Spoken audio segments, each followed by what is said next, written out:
Good morning mga kabantay, isang mapagpalang umaga sa atin lahat. Ating nire-repair itong bangka nating Lanceron. Yan mga kabantay. Sana po, panoorin nyo ang video ito. At sa lahat po ng mga taga-suporta ng aking YouTube channel, yan mga kabantay. Sana po, patuloy nyo pong suportahan. At subaybayan ang aking mga ina-upload na mga video. Sa mga subscriber po, mga viewers, maraming po salamat sa inyo lahat mga kabantay.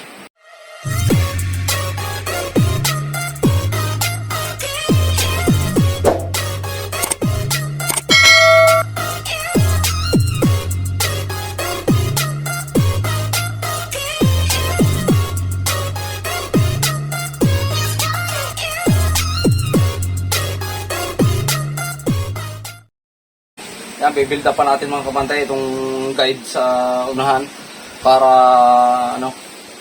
may saayos natin yung pinakambangon niya. Inalis na natin yung isang cut. Bali ang cut nito ay 5. Gagawin na lang yung 4 ang cut nitong bangon nito.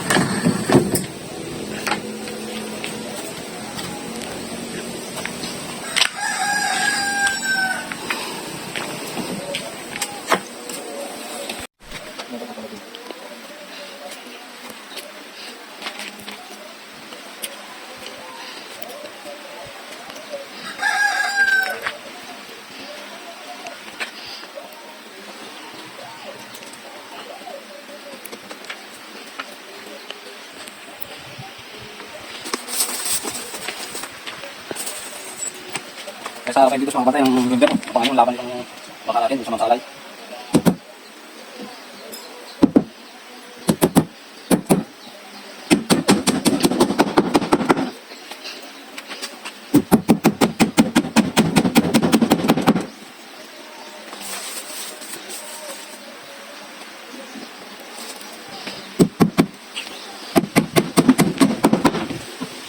Yan po yung sahig na lalagyan natin doon sa pangarira. Palikpik sa unahan na ating pialtan. Mura lang. Hindi naman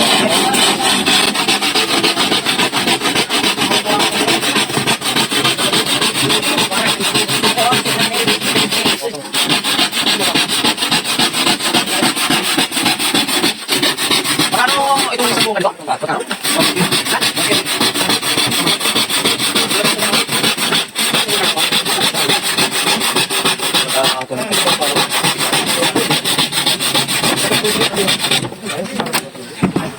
Mga kabantay, ikabit na natin itong palikpik sa una.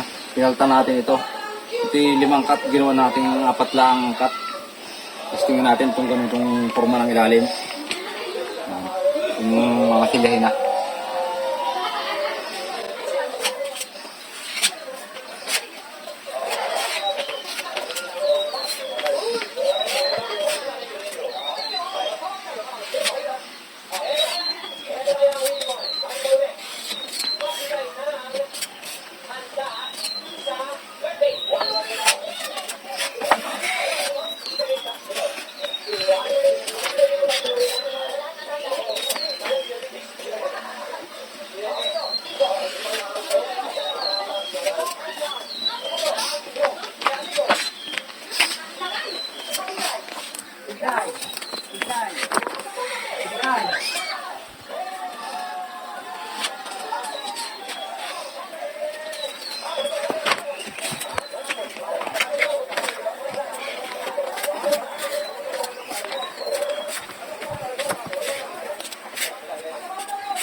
na po mga kabantay yung ating bangkang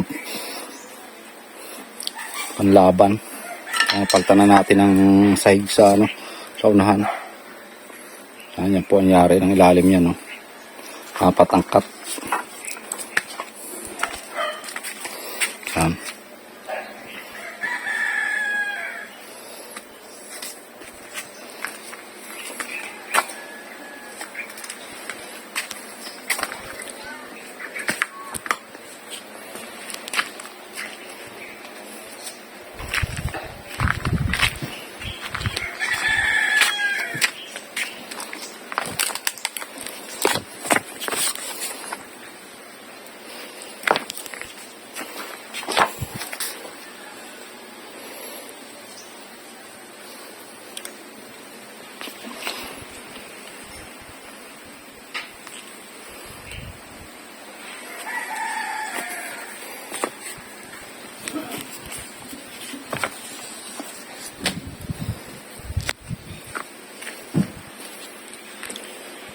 Yan mga kabare, nakatapos na tayo sa paglalagay ng panispik sa una.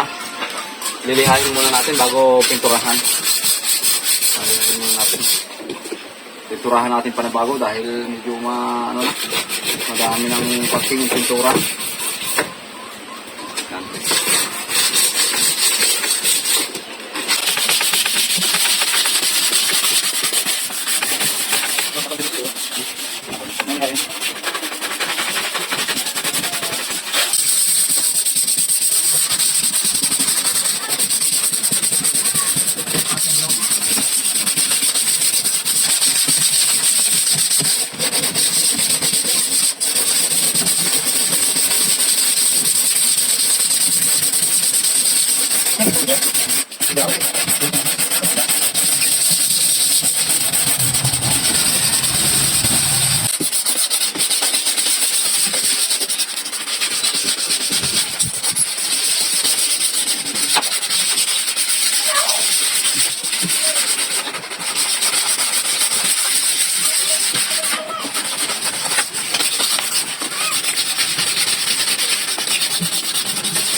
Yan, pintura tayo mga kabantay.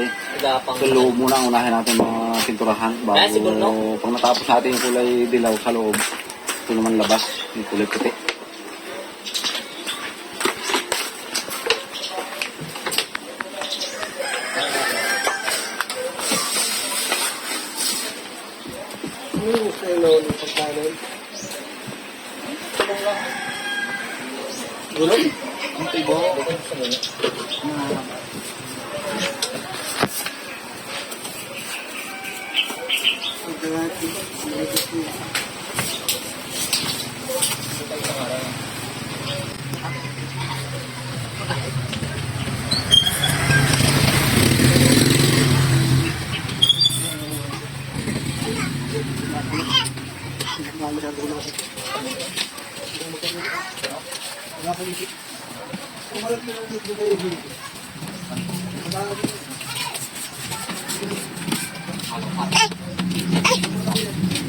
Lapitan din, no?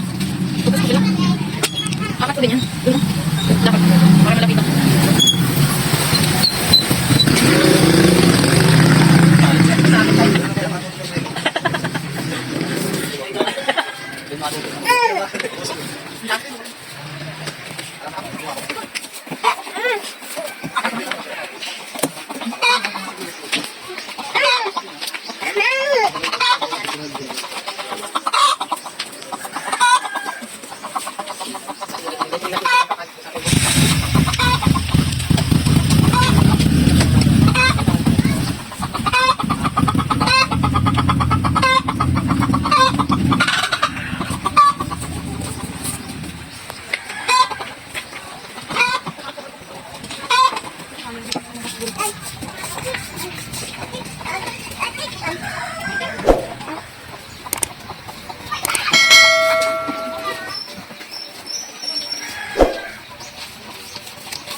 Yan mga kabantay, natapos na natin pinturahin sa ng first coating.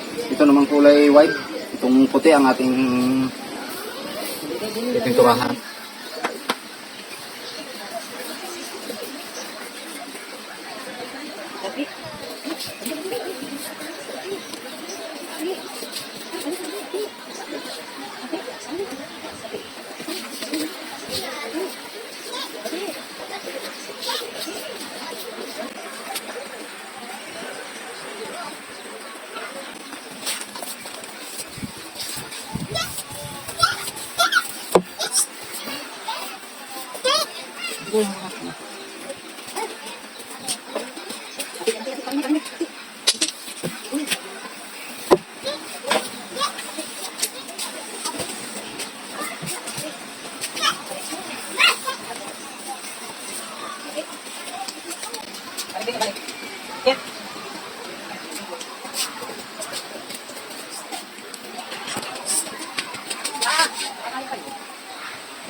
Bago na akong tinamber. Mga kabantay, natapos natin yung sintura ng bangka sa labas at sa loob. Ito naman tarik ng ating saka yung mga cottage pinturahan na rin natin.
Yan, tapos na mga kabantay ang pintura ng ating pangarera. Ang laban sa Bansalay. Yan, tapos na. Puting-puti na uli ang katawan mga kabantay.